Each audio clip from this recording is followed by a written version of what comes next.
Hello दोस्तों, नमस्कार। Welcome back to our channel analyst postmortem, जहां हम करते हैं हर फाइनेंशियल एस्पेक्ट की बारीकी से पोस्टमार्टम। तो दोस्तों, आज हम बात करेंगे एक ऐसे ब्रेकआउट स्टॉक की जो बहुत अरसे बाद एक ब्रेकआउट शोकेस कर रहा है और इनफैक्ट बहुत टाइम से एक्सपेक्टेड था ये मार्केट, और इनफैक्ट ये पूरा सेक्टर बहुत टाइम से एक रेंज बाउंड था बिकॉज ऑफ चाइना मार्केट।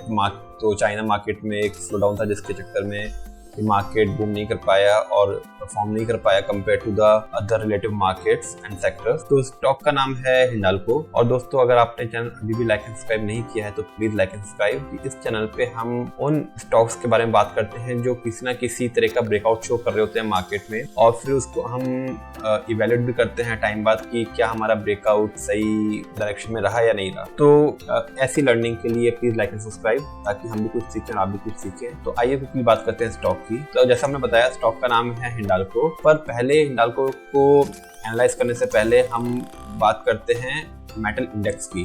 तो मेटल इंडेक्स की बात करते हैं कि मेटल इंडेक्स में एक्चुअली में क्या हो रहा है और क्या, क्योंकि जब भी किसी स्टॉक को परफॉर्म करना होता है तो उस सेक्टर के इंडेक्स को ही परफॉर्म करना पड़ता है। अगर इंडेक्स परफॉर्म नहीं करेगा तो सेक्टर परफॉर्म नहीं करेगा, और सेक्टर परफॉर्म नहीं करेगा तो स्टॉक बिल्कुल परफॉर्म नहीं कर पाएगा। तो आइए देखते हैं कि क्विकली मेटल इंडेक्स में एक्चुअली चल क्या रहा है। तो जैसे हमने देखा कि मेटल इंडेक्स एक अच्छे रेंज में चल रहा था 2018 तक, और 18 के बाद उसमें एक काफी ज्यादा स्लो डाउन आया। इनफैक्ट जो इंडेक्स था 4200 का, वो नीचे आके 1500 तक आ गया। जी हाँ, तो काफी बड़ा ब्रेकडाउन था मेटल्स में। और फिर उसके बाद कोविड के बाद जैसे मार्केट बड़ा, इसने रिवाइव किया और इसने एक पीक बनाया, जो पीक बनाया अराउंड 6700 का। तो देखिए ये कब बनाया, ये बनाया 11 अप्रैल 2022। और उसके बाद फिर एक उसमें करेक्शन आया जो कि एक अच्छा इंडिकेशन था मार्केट का। और देखिए कहां तक करेक्शन आया, नीचे एक सपोर्ट लाइन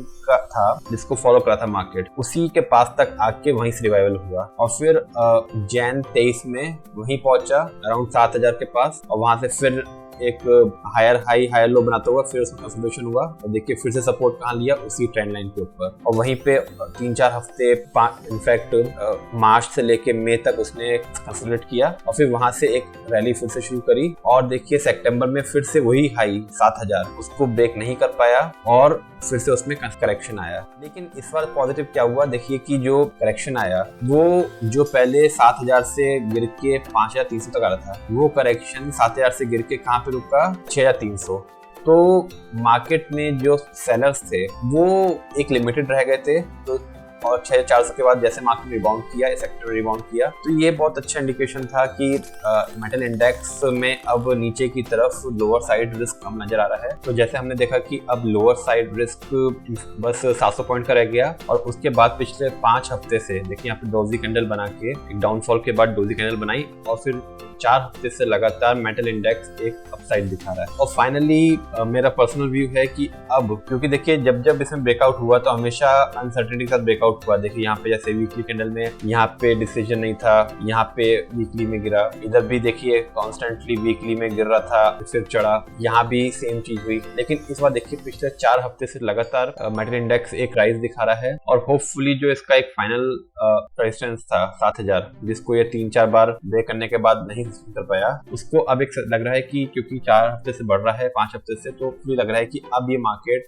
मेटल इंडेक्स को सस्टेन करेगा। और अगर आपने न्यूज भी देखी होंगी तो चाइना अपने जो वेस्टर्न मार्केट है उससे एक अलायंस की कोशिश कर रहा है ताकि उसका मार्केट और सर्वाइव कर पाए और अच्छे से परफॉर्म कर पाए और डिमांड बढ़े। तो ये एक अच्छा सिग्नल है मेटल इंडेक्स से, क्योंकि मेटल जो सेक्टर है वो चाइना पे बहुत बड़ा डिपेंडेंट है, क्योंकि चाइना सबसे बड़ा कंज्यूमर है उनका। तो ये एक रीजन हो गया। तो ये तो हो गई इंडेक्स की बात। तो इंडेक्स में हमें समझ में आया कि लोअर साइड रिस्क कम है और अपसाइड पोटेंशियल ज्यादा है एक ब्रेकआउट का। अगर ब्रेकआउट आया तो बहुत अच्छा अपसाइड दिखा सकता है मेटल इंडेक्स। तो ये तो हो गया। अब इसमें स्टॉक की बात करें तो जो स्टॉक ब्रेकआउट शोकेस कर रहा है वो है हिंडाल्को। तो हिंडाल्को का अगर वीकली चार्ट देखें हम क्विकली, तो देखिए उसने एक लाइफ टाइम हाई बनाया था मार्च 22 में 631 रुपीज का। तो 630 रुपए का एक लाइफ टाइम हाई बनाया था। उसके बाद एक कांस्टेंट उसमें एक डाउनफॉल आया जो उसको नीचे लेकर आया 300 रुपए तक, 311 रुपए। और उसके बाद फिर मार्केट मार्केट ने रिवाइव करना शुरू किया। तो रिवाइव करने के बाद उसने पहला हाई बनाया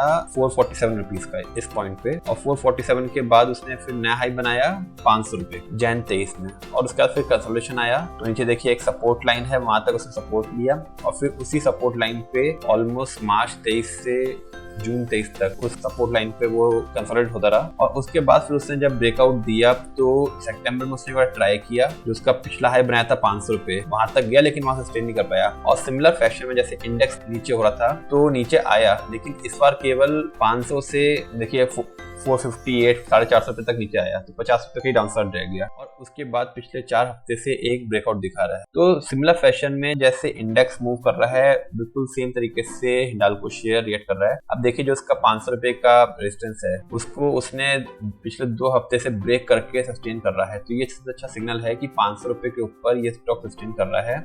और अब इसके बाद अगर ये मार्केट सपोर्ट करता है तो जो इसका अगला टारगेट बनेगा वो इमीडिएट टारगेट बनेगा यहाँ पे 540 रुपए के आसपास, इनफैक्ट 550 रुपए के आसपास इसका पहला टारगेट रहेगा, वहां पे रेजिस्टेंस आएगा। और उसको अगर क्रॉस कर लिया तो इसमें अगला टारगेट सीधा रहेगा जो इसका पिछला हाई था, जो 620 रुपए करीब। तो अगर यहाँ से बात करें तो करंट प्राइस से अगर बात करें तो करीब करीब इसमें 20% का पोटेंशियल इमीडिएटली नजर आता है। जैसे पहला रेजिस्टेंस होएगा 550 रुपए और दूसरा 620 रुपए, और उसको ब्रेक करता है तो आगे की फिर चाल चल सकता है ये स्टॉक। और नीचे में एक बहुत ही छोटा सपोर्ट है 503 रुपए का। तो ये दोनों लेवल्स को आप अपने नजर में रख सकते हैं और देखते हैं कि क्या ये ब्रेकआउट हमें फेवर करेगा सेम पैटर्न में, कि मेटल इंडेक्स भी ब्रेकआउट दे और स्टॉक भी काफी पॉजिटिवली सपोर्ट करे। तो इसको हम रिव्यू करेंगे जैसे ब्रेकआउट होने के बाद। तो होप आपको एनालिसिस अच्छी लगी होगी, और please like and subscribe my channel अगर आपने अभी लाइक एंड सब्सक्राइब नहीं किया है। अगर आपको भी ऐसा कोई स्टॉक मिलता है जो ब्रेकआउट दिखा रहा हो